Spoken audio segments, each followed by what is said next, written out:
कृष्णा का नमस्कार। आओ सुनाओ प्यार की एक कहानी। मनी का माँ, नंदनी का ना, मन की प्रेम बखानी। आओ सुनाओ प्यार की एक कहानी, ना कोई राजा ना कोई रानी, अनूठी एक प्रेम कहानी, कृष्णा की जुबानी। आओ सुनाओ प्यार की एक कहानी, आओ सुनाओ प्यार की एक कहानी। तो आगे बढ़ते हैं भाग 9 के साथ। केबिन में जाकर नंदनी अपनी चेयर पे बैठ जाती है, अपने बैग को देखती है और वो पैकेट निकाल लेती है, धीरे से खोलती है। डब्बे में 2 चमकती सोने की झुमके हैं, बहुत ही प्यारे। मुस्कुरा देती है नंदिनी और अपने केबिन के वॉशरूम में जाती है जहाँ मिरर है, और कानों में जो उसने पहले से झुमके पहने हैं उन्हें उतार कर ये दोनों झुमके जो मनी उसके लिए लेकर आई है पहन लेती है और कुछ देर निहारती है खुद को। ये पल कितना खास है ये नंदनी को ही पता है। इस गिफ्ट के जरिए मनी ने यह जताया है कि वो भी परिवार है, परिवार का खास हिस्सा है। उसे याद नहीं किसी ने इतने प्यार से उसे कुछ गिफ्ट किया हो कभी। आज वो बेचैनी भी नहीं है जो मनी के ना होने से थी। अपने जगह पे आकर बैठती है और थोड़ी ही देर में केबिन का दरवाजा नॉक होता है। कम इन कहती है नंदनी, तो सौम्या अंदर दाखिल होती है, गुड मॉर्निंग विश करती है और कुछ फाइल नंदनी के सामने रखती है। नंदनी ध्यान से फाइल को पढ़ती है और साइन करती है। साइन करते हुए नंदनी कहती है, सौम्या हम बहुत सही जा रहे हैं इस प्रोजेक्ट में, थोड़ी और मेहनत की जरूरत है। मैं चाहती हूं कंपनी ने इतना बड़ा प्रोजेक्ट हमें दिया है, हम पे भरोसा किया है, हम उस भरोसे पे खरे उतरें। सौम्या यस मैम कहती है।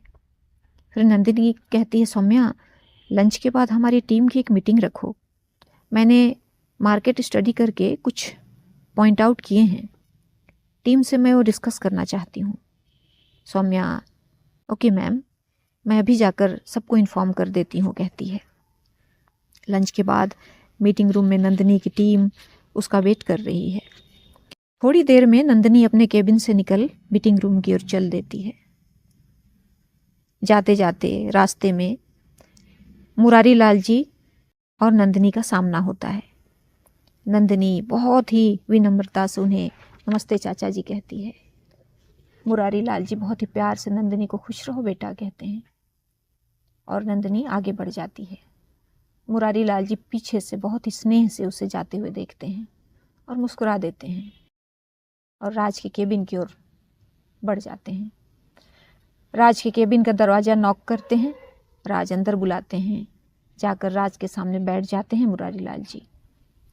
मुरारी लाल जी के चेहरे पे वो मुस्कुराहट अभी भी है जो नंदनी को देखकर आई थी। राज ध्यान देते हैं और पूछते हैं, चाचा जी बड़ी प्यारी मुस्कान है चेहरे पे, कुछ खास तो है कहते हैं। मुरारी जी कहते हैं, राज बेटा नंदनी को देख अच्छा लगता है, मुझे निधि दिखती है उसमें। निधि मुरारी लाल जी की बेटी। नंदिनी बेटी बहुत प्रतिभाशाली है, आप तो खुद जौहरी हैं बेटा, मैं क्या कहूँ। तो राज मुस्कुरा देते हैं और कहते हैं, चाचा जी मैंने भी नोटिस किया है, बिजनेस की बहुत अच्छी समझ है उसे और इस प्रोजेक्ट को बहुत ही अच्छा लेकर जा रही है। It's very good sign for our company कहते हैं राज। मुरारी लाल जी समर्थन करते हैं। ऐसे ही आज के ऑफिस का पूरा दिन गुजरता है। नंदिनी भी अपना सारा काम निपटाकर महेश भैया के साथ घर निकल जाती है। घर पहुंचकर रूम में जाती है, फ्रेश होती है, थोड़ी देर सोफे पे सर टिकाकर आराम करती है, फिर चाय के लिए नीचे जाने लगती है। जैसे ही दरवाज़ा खुलती है तो सामने मनी के कमरे की ओर जाती आरती मिलती हैं। भाभी कहती है नंदिनी। आरती, नंदिनी आ गई तुम? जी कहती है नंदिनी। आरती के हाथों में कुछ मेडिसिन और कुछ सामान थे। नंदिनी देखकर पूछती है, भाभी ये सब? तो आरती कहती है, मनी को फीवर है, अभी डॉक्टर आए थे, दवाई मंगाया है, वही लेकर जा रही हूँ। मनी को फीवर है, ये सुन बेचैन सी हो जाती है नंदिनी। भाभी के साथ ही मनी के कमरे में आ जाती है। आज पहली बार मनी के कमरे में आई है, लेकिन ध्यान सीधे मनी पर है और कहीं नहीं। कौशल्या जी मनी के सिरहाने बैठी हैं। फीवर तेज है, सर पे पानी की पट्टी दे रही हैं। वहीं पास जाकर बैठ जाती है। माँ, फीवर ज़्यादा है? पूछती है नंदिनी। माँ, हाँ बेटा, दोपहर में 104 था। इतना फीवर? नंदिनी खुद में बोलती है धीरे से।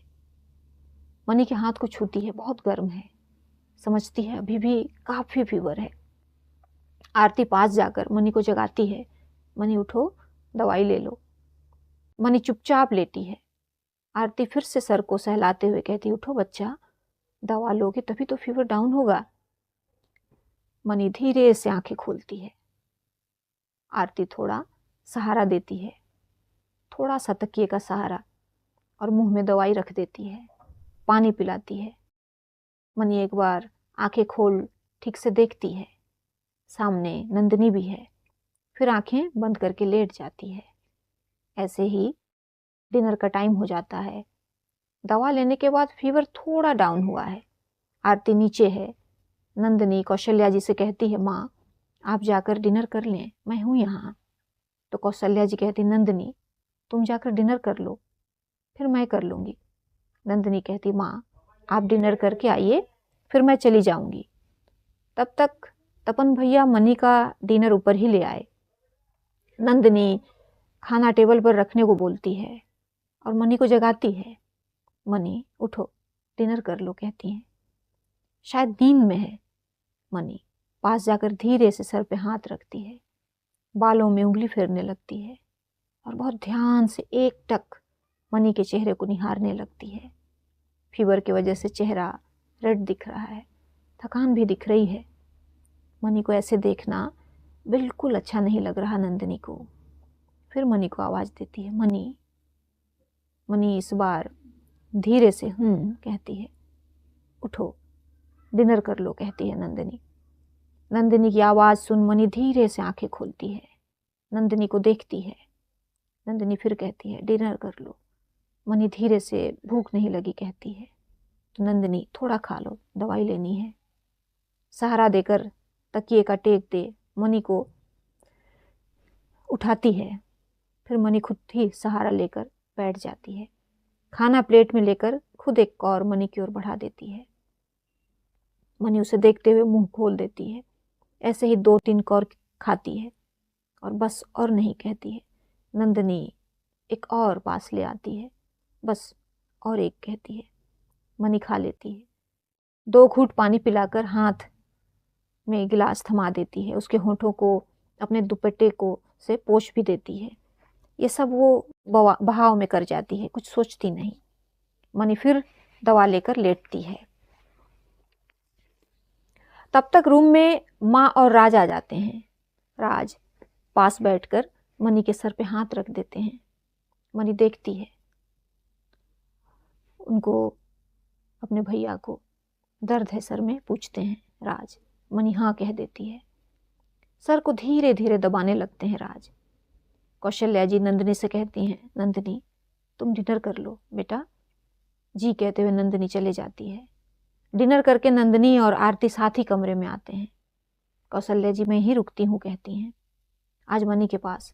तो नंदिनी कहती, माँ मैं हूँ यहाँ, आप जाकर सो जाएं, आपको प्रेशर है, रात में आपकी नींद पूरी होनी चाहिए कहती है।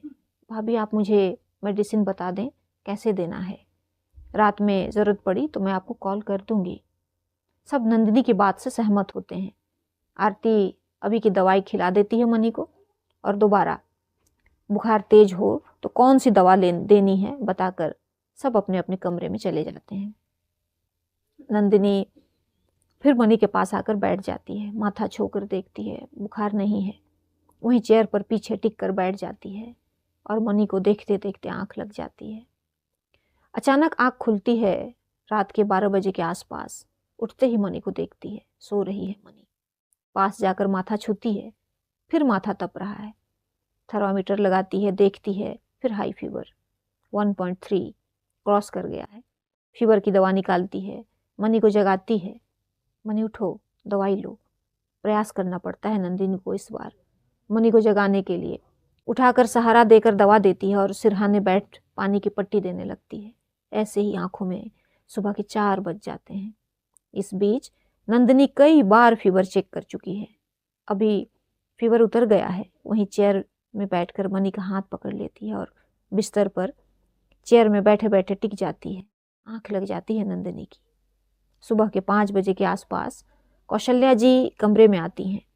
आकर देखती हैं नंदिनी का एक हाथ मनी के हाथ में है और चेयर में बैठे बैठे बिस्तर पर सर रख नंदिनी सो गई है।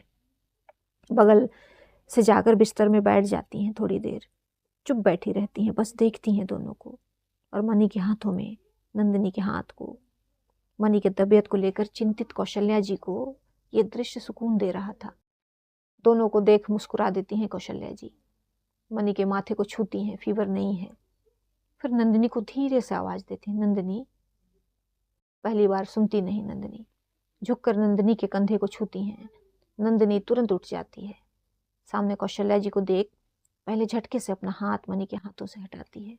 फिर, माँ आप क्यों आ गई? मैं हूं ना यहाँ। हाँ बेटा, लेकिन सुबह हो गई है, कहती हैं कौशल्या जी। नंदिनी घड़ी देखती है, 5:15 हो रहे हैं। फिर कौशल्या जी कहती है, नंदिनी तुम जाओ, आराम कर लो, मैं हूं यहाँ और आज आराम करो। रात भर सोई नहीं हो, ऑफिस जाने की जरूरत नहीं, मैं रात से कह दूंगी। नंदिनी जी माँ कहकर अपने कमरे में चली जाती है। नंदिनी आज मनी के पास ही रहना चाहती थी। ऑफिस जाकर भी उसका मन मनी के पास ही रहता। ऐसे ही 3-4 दिन मनी को तेज फीवर आता जाता रहता है। सारे टेस्ट हुए, डॉक्टर हर दिन चेकअप के लिए आते थे। नंदिनी पूरी रात मनी के सिरहाने ही गुजार देती थी। ऑफिस गई भी तो जल्दी काम निपटाकर वापस आ जाती है। रिपोर्ट नॉर्मल थे मनी के सारे। 4 दिन के बाद फीवर ठीक हुआ, लेकिन कमजोरी काफ़ी हो गई थी मनी को। वो अपने कमरे में आराम कर रही थी। आज नंदिनी समय से ऑफिस गई थी। आज मनी ठीक थी, फीवर भी नहीं था। शाम को नंदिनी ऑफिस से आती है, कमरे में फ्रेश होती है और मनी के रूम में जाती है। मनी अकेली थी रूम में, तकिए से पीठ टिकाकर बेड पर बैठी थी। नंदिनी की आहट पाकर आंख खोलती है, देखती है नंदिनी को। नंदिनी चेयर खींचकर बेड के पास बैठ जाती है। कैसा फील हो रहा है आज, पूछती है। मच बेटर, कहती है मनी। तभी तपन भैया कमरा नॉक कर अंदर आते हैं, चाय कुछ स्नैक्स लेकर। चाय देखकर नंदिनी को याद आता है पिछले 4-5 दिनों से उसे शाम को चाय बनाना पीना याद ही नहीं रहा। तपन भैया नंदिनी को मनी को चाय देते हैं, स्नैक्स वहीं रख चले जाते हैं। आज मनी का मोबाइल ऑन था। चाय पीने के दौरान रिंग होता है मोबाइल। उधर से कौशल का फ़ोन था। कौशल मनी के पीए हैं, जो मनी के सारे काम, डेट, सीटिंग और रिकॉर्डिंग इत्यादि फिक्स करते हैं। नंदिनी भी इन्हें नाम से जानती है। मनी जी कौशल कहती है, बोलें। उधर से कौशल कुछ बोलते हैं तो मनी कहती है, कल। कल सुनते ही नंदिनी की भौहें तन जाती है।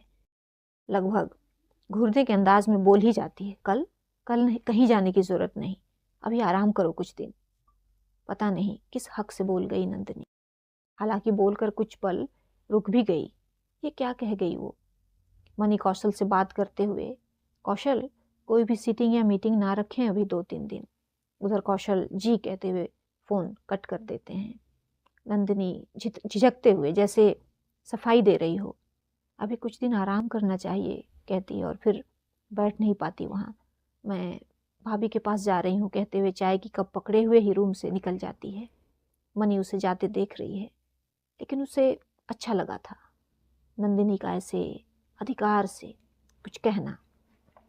डिनर के बाद सब अपने अपने कमरे में हैं। तबीयत की वजह से मनी अभी बालकनी में नहीं जाती, सब सो रहे हैं। आधी रात अचानक नंदिनी की आंखें खुलती हैं। बेचैनी महसूस हो रही थी उसे, न जाने क्यों। मनी का ख्याल हो आया था। पानी पीकर शांत होने का प्रयास करती, फिर उठकर मनी के कमरे की ओर चली जाती है। तबीयत खराब होने की वजह से मनी का कमरा अंदर से लॉक नहीं रहता अभी, राज के निर्देश पर। रात में कभी भी राज या आरती आकर मनी को देख कर जाते हैं। नंदिनी धीरे से दरवाजा खोलती है मनी के कमरे का और अंदर आ जाती है। मनी गहरी नींद में सो रही है। मनी के पास बिस्तर पर ही जाकर बैठ जाती है नंदिनी। धीरे से माथे को छूती है। मनी ठीक है। मनी को देखकर ही वो बेचैनी हट गई है, जो थोड़ी देर पहले उसे बेचैन कर रही थी। अपने हाथों पर चेहरा टिकाए झुककर बैठ जाती है नंदिनी और गौर से मनी को देखने लगती है। मनी का मासूम चेहरे का सुकून उसे सुकून दे रहा है। मन के कई ख्याल हैं जिसे समझना चाहती है नंदिनी। क्यों इतना सुकून मिलता है मनी के आसपास? क्यों उसके दूर जाने की बात से अंदर तक घबरा जाती है वो? क्यों चाहती है कि वो मनी हमेशा आसपास रहे? क्यों अंदर तक सिहर जाती है जब कभी कुछ पल के लिए भी मनी की नज़र उस पर ठहर जाती है? जब मनी उसका ख्याल रखती है, खुद को सबसे सुरक्षित महसूस करती है। मनी की कविताओं में क्यों खुद को जोड़ लेने का मन करता है उसे? जब मनी 15 दिनों के टूर से लौटी थी, क्यों उसका मन हुआ था भाग कर जाए और बस लिपट जाए मनी से? क्या है ये एहसास? क्यों है ये? सब सोचते हुए बस निहार रही है मनी को और धीरे धीरे मनी के करीब और करीब जा रही थी। उसका मन हो रहा था मनी के पास जाकर बस सिमट जाए। मनी में बहुत कुछ महसूस करती थी, क्यों करने लगी थी। धीरे धीरे मनी के एकदम पास जाती है, बहुत पास, बिल्कुल उसके होठों के आसपास। तभी उसे एकदम से ख्याल आता है, नंदिनी क्या कर रही है? जैसे ही ये ख्याल कौंधा, नंदिनी तुरंत दूर होती है मनी से और झटके से खड़ी हो जाती है। धीरे धीरे कदम खींचती है और पलट कर दरवाज़ा खोल धीरे से बंद कर दरवाज़ा अपने कमरे में भागती है और कमरे का दरवाज़ा बंद कर दरवाज़ा से टिक कर खड़ी हो जाती है। दोनों हाथों को अपने सीने पर रख लेती है, अपनी आंखों को बंद कर लेती है नंदिनी और खुद से ही पूछती है, नंदिनी ये क्या करने चली थी? मनी जाग जाती तो क्या सोचती? भाग कर बिस्तर पर औंधे मुंह लेट जाती है। तकिए पर आंसुओं के बूंद पैबंद हो जाते हैं। बहुत बेबस महसूस करती है नंदिनी खुद को। अपनी भावनाओं को समझ नहीं रही थी। ऐसा नहीं है कि समझ नहीं रही थी, बस स्वीकार नहीं कर रही थी। ऐसे ही ये रात भी गुजरती है और कुछ दिन और गुजरते हैं। मनी की तबीयत अब बिल्कुल ठीक थी। वो अपने काम में बिजी हो गई थी। नंदिनी की व्यस्तता भी ज़्यादा थी। उस प्रोजेक्ट को लेके नंदिनी भी व्यस्त थी, लेकिन एक बात जो सामान्य थी वो है मनी का हर हाल में नंदिनी को ऑफिस छोड़ना लाना। नंदिनी ने वही बालियां अब भी पहन रखी थी जो मनी ने दिया। मनी एक नज़र देख लिया करती थी उन बालियों को, अच्छा लगता है उसे। तेज फीवर में भी जब नंदिनी इन बालियों को पहनकर उसके सामने आई थी, मनी ने गौर किया था। उस तेज बुखार में भी उसने राहत महसूस किया था। दोनों परत दर परत एक अनजाने डोर से बंधते जा रहे थे। रात के डिनर पर सब बैठे थे। तपन भैया हेल्प कर रहे थे, नंदिनी आरती सबको खाना सर्व कर रहे थे। तभी राज कहते हैं, माँ मिस्टर मल्होत्रा याद है आपको? माँ याददाश्त पे जोर डालती हैं और नहीं बेटा याद तो नहीं आ रहा कहती हैं। कौन मिस्टर मल्होत्रा? माँ mister and Mrs Malhotra industries वाले जो कुछ साल पहले लंदन शिफ्ट हो गए, जिनकी बेटी काव्या और मनी क्लासमेट थे। कौशल्या जी को एकदम से याद आया, अरे हाँ मिस्टर एंड मिसेस मल्होत्रा, कैसे भूल गई मैं। काव्या याद है मुझे। कॉलेज के फाइनल ईयर के बाद सब एक वीक के साउथ ट्रिप पे गए थे ना। मनी बिल्कुल जाना नहीं चाहती थी और मैं भी कहाँ भेजना चाह रही थी मनी को। तब काव्या जिद करके मुझसे मनी को साथ ले गई थी कि मैं ख्याल रखूंगी मृणाल का कह के। याद आया। नंदिनी के मन में टक करता है, काव्य, और मैं ख्याल रख लूंगी। हालांकि एक दौर की बातचीत है बस, और कुछ नहीं, लेकिन जहाँ मनी है, उसकी बात है, उस जगह नंदिनी का मन ठहर ही जाता है। कौशल्या जी आगे कहती हैं, तो क्या कह रहे थे तुम मिस्टर मल्होत्रा के बारे में? राज कहते हैं, माँ, मिस्टर एंड मिसेस मल्होत्रा मिलना चाहते हैं आपसे। तो कौशल्या जी कहती हैं, मुझसे ऐसे अचानक? मेरे ख्याल से उनको लंदन शिफ्ट हुए 7-8 साल या उससे भी ज़्यादा हो गए। जी माँ, कहते हैं राज, अगर आप चाहें तो, नहीं तो मना कर देंगे। तो माँ कहती, नहीं नहीं राज, बीच में काफ़ी वक्त संपर्क नहीं रहा, लेकिन एक समय की पहचान तो है, मिलने में कोई हर्ज नहीं, कहती हैं। जी, आप जब कहें, कहते हैं राज। तो कौशल्या जी, कल बुला लो, कल संडे भी है, कहती हैं माँ। राज, जी माँ, कल 11 बजे के आसपास यही घर पे, कहते हैं। हाँ, कह देती हैं कौशल्या जी, और डिनर के बाद सब अपने अपने कमरे में चले जाते हैं। मनी और नंदिनी बालकनी में बैठी हैं। दोनों की नज़र आसमान की ओर है। आसमान में काले गहरे बादल मंडरा रहे हैं। चांद और सितारों से बादलों की अटखेली और आंख मिचौली चली हुई है। बादलों की जिद कि वो समेट लेंगे सितारों को, खुद में कहीं छुपा लेंगे। सितारे जैसे उनके आगोश से छिटकना चाहते हैं, चमकना चाहते हैं, और जब बादलों को लगता है उनकी पकड़ अभी भी ढीली है, वो खुद को और गहरे कर लेते हैं और सितारे समा जाते हैं कहीं बादलों में, और उनके इस मिलन का उत्सव मनाने धरती की ओर निकल पड़ती हैं बूंदें। अपने बालकनी से नंदिनी और मनी प्रकृति के इस खूबसूरत कर्तन को महसूस कर रहे हैं। दोनों का दिल जैसे पुकारता है एक दूसरे को। एक दूसरे की पुकार पे दो दिल हामी भरते हैं। नंदिनी का दिल जैसे कह रहा हो मनी से, नंदिनी का दिल मनी, मनी का दिल हाँ, नंदिनी का दिल, कुछ कहो मुझसे, कुछ बातें करो। मनी का दिल, क्या कहूँ? नंदिनी का दिल, वही जो सुनने के लिए मेरे कान तरसते हैं। मनी का दिल, क्या? नंदिनी का दिल, यही कि जैसे तुम्हारे आसपास ही मेरा सुकून है, तुम्हें भी मेरा साथ अच्छा लगता है। जैसे मेरा हर सफ़र तुम तक है, वैसे ही तुम्हें मेरे आसपास ठहरना अच्छा लगता है। जैसे दुनिया के सारे नज़ारे एक तरफ, मेरी आंखों में तुम्हें निहारना एक तरफ, वैसे ही तुम्हें एक पल को सही मुझे देखना अच्छा लगता है। जैसे मैं अपने सारे दर्द, सारे जख्म, कड़वी यादें एक तुम्हारे होने से भूल जाती हूँ, वैसे ही कभी तो मेरा होना तुम्हारे मुस्कुराने की वजह बनती है। जैसे पूरे दिन मुझे इस पल का इंतज़ार होता है कि रात होगी और मैं और तुम इस बालकनी में आकर कुछ खूबसूरत लम्हे गुजारेंगे। इस लम्हे का इंतज़ार तुम्हें भी होता है।